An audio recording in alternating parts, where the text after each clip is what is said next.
টানা ১৫ বছর ক্ষমতায় থেকে আওয়ামী লীগ সরকার বিপুল পরিমাণ বিদেশি ঋণ নিয়েছে।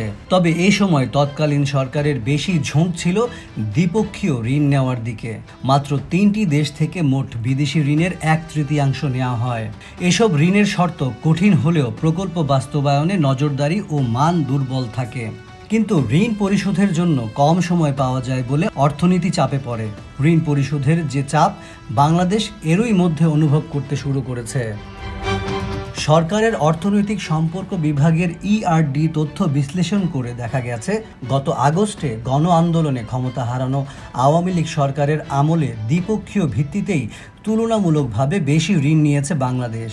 যে ৩ দেশ থেকে সবচেয়ে বেশি ঋণ নেওয়া হয়েছে সেগুলো হলো ভারত, চীন ও রাশিয়া। ১.৫ দশকে বাংলাদেশ যত বিদেশি ঋণ নিয়েছে তার ৩২% অর্থ এসেছে এই ৩ দেশ থেকে।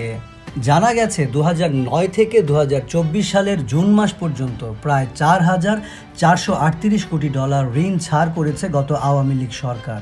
এর মধ্যে চীন, রাশিয়া ও ভারত থেকে এসেছে ১,৪০১ কোটি ডলার। কর্মকর্তারা মনে করেন, চীন ও রাশিয়ার কাছ থেকে বাছ বিচারহীন ঋণ নেওয়ার ফলে দেশের বিদেশি ঋণের বোঝা শুধু ভারী হয়েছে।